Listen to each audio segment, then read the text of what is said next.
Flights are cancelled, motorways are jammed and tourists have been met with swarms of protesters as demonstrations enter a third day in France. Train and metro services are being heavily disrupted by the strike against pension reform.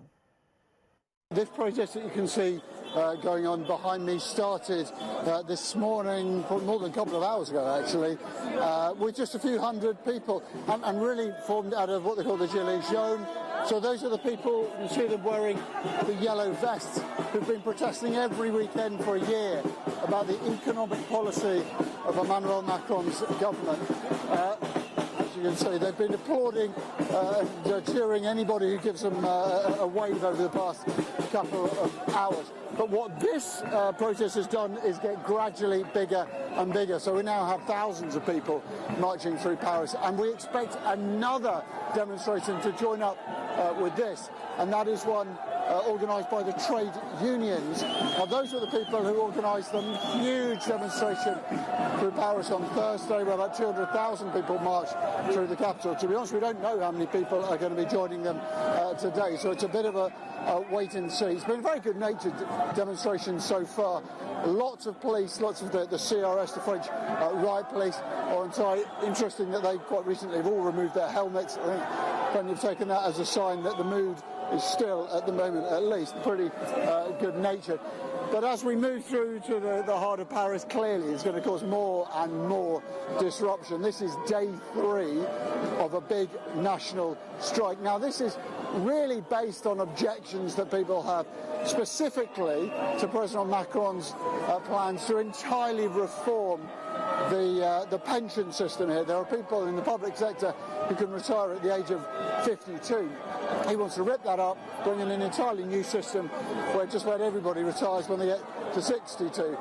And the public sector workers are up in arms about that. They are organising protests. I have to tell you right now, having told you things were quiet, you see the people behind me rushing past, and that smoke that has just fired, that's a firecracker that has just been let off. So I think we are now seeing what was a very, very good-natured demonstration now take a significant move away. So having told you that the Riot police were actually taking off their helmets, that is tear gas that's just been fired into the crowd to disperse them. You can feel that acrid smell in your mouth. So we're going to move away from this location now, probably take a little bit of cover.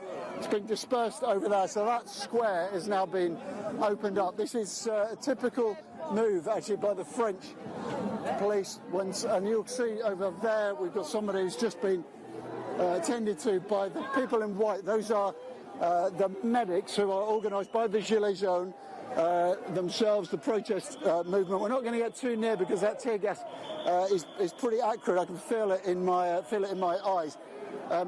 Right there, that man in white is a Gilets jaunes medical volunteer. People around him, similarly, are medical volunteers. We'll take a move away to give them some space. So it's remarkable, really, how quickly these things can change. And what I would say is one of the absolute contentions of the Gilets jaunes movement is that they are constantly portrayed as being overly violent, and they say that is their role. They repeatedly claim that the French police overreact and instigate trouble.